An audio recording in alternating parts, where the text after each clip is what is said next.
If you do just this one thing, I promise you, you will never fail at achieving any of the goals that you have set for 2021, and you can make this your best year ever.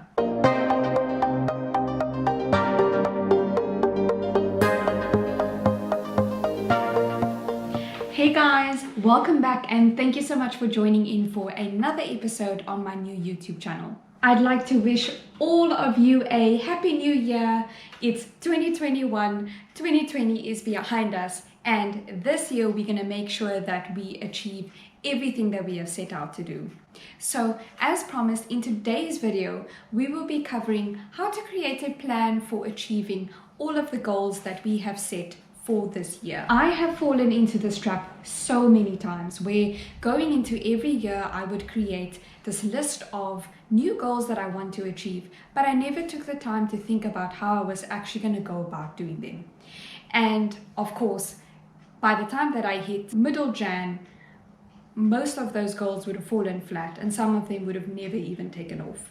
And I'm sure that most of you have fallen into this trap so many times before. The reason for this is that usually the goals that we set involve introducing something new into our lives or working towards something that we have never done before. This means that in order to achieve them, we have to start living our life in a slightly different way to what we have done before.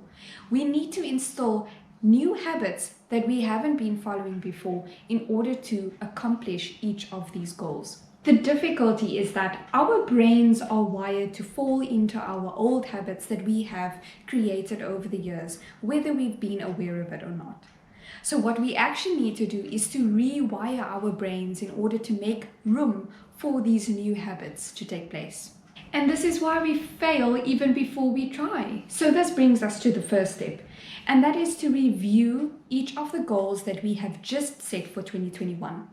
We want to make sure that they are specific enough, that they are actually achievable and not unrealistic, and lastly, that they are true to us and what we do ultimately want to achieve at the end of the day. If the goal doesn't resonate with your deepest desires, then it will be incredibly difficult for you to find motivation to actually go about putting in the effort that's required to achieve them. So once we have reviewed our goals to make sure that every single one that we have listed are ones that we do actually want to go about trying to achieve, the next step, which is the purpose of this video, is to go about actually creating the plan for each and every one of them on how we will accomplish them. Firstly, we need to understand the level of effort that is required for achieving each one of them, and therefore the timeline that is realistic for us to expect. Secondly, we need to determine how you will go about achieving each one of them, and therefore what do you need in order to do so. And what I have found to have been the magic for me that has really worked here is that, number one, I keep it simple. The more I overcomplicate it, the less likely I'm actually able to adhere with a plan. Secondly, I like to take the thinking work out of it for me. The less I have to think, the less effort is required in order for me to do that thing that is needed to achieve my goal. So to share an example with you of how I have done this is, at the end of 2019, I had gained a lot of weight. And so I had set the goal for 2020 that I wanted to lose weight. That goal in itself was not specific enough, so I needed to break it down one more level so that I knew exactly what it was that I was working towards. And I realized that the specific areas I needed to work on were my thighs. So I wanted to slim and tone my thighs, and I wanted to tighten my belly. So that meant that I knew exactly which areas I was targeting, and therefore the types of exercises or plans that I was going to follow needed to be focused on those areas. Now, to make my life easier, I downloaded an app and I took out a subscription to the Sweat with Kayla app. And eventually I switched to Pamela Rife because I enjoy her exercises a lot more. So I follow her plans, which she makes available on Instagram every week.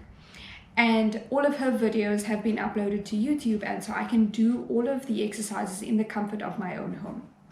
This meant that I no longer needed to put in the effort to drive all the way to gym, then get to gym, find the equipment that I need, and figure out what I'm going to do and in what sequence and how many reps, and is there enough space, and there's someone else who wants to use my equipment. I didn't have to do any of that, which was a lot of effort. So it meant that the bar to actually doing the exercises was a lot lower for me. I also scheduled my workouts for in the morning because I realized that my mornings were the only time that is protected. If I scheduled them in the evenings, I was just more likely to not end up working out because I'd end up working later, as I just didn't have that foresight of what my day would look like. The other thing that I did was, instead of planning to do an hour gym session, I actually only aimed to do 30 minutes. So I would do 30-minute slots 3 to 4 times a week. And that is what was realistic for me to achieve. And therefore I could actually adhere to that.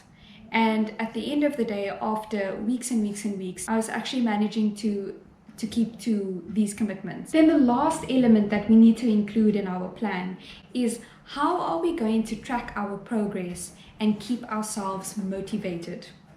This one is super important, because if we don't do this, then we'll just end up feeling uninspired and feel like we aren't really moving the needle on the goal.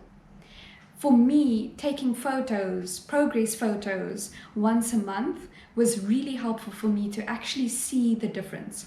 When I found that when I weighed myself on the scale, I was not moving on the scale, but in actual fact, I was losing centimeters.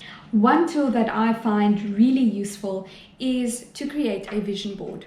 In previous years, I used to make a hard copy poster of this, but it's not actually that accessible when it's sitting at home and I'm at work feeling unmotivated. So this year, I will be creating a digital vision board, and that is what I will be covering in my next video. So be sure to keep a lookout for that one. So to make this a little bit easier for you, I have actually created a cheat sheet that you can follow to help you set your goals and go about creating the plans to achieve them. I have saved these on my social media channels, so I will leave a link down below to my Instagram and Facebook pages where you can find these worksheets. Thank you so much for joining in today. That is it from me. I really hope that you enjoyed this one, and I'd love to know, what are the plans that you have put in place that have helped you to achieve your goals? Are there any apps and tools that you use that you have found to be super useful? Please do leave them in the comments down below. If you haven't done so already, I'd like to remind you to please subscribe to my channel and give this video a big thumbs up. It really helps YouTube to push this video to individuals like yourself who may also enjoy this content. That's it from me today, guys. Thank you. Bye.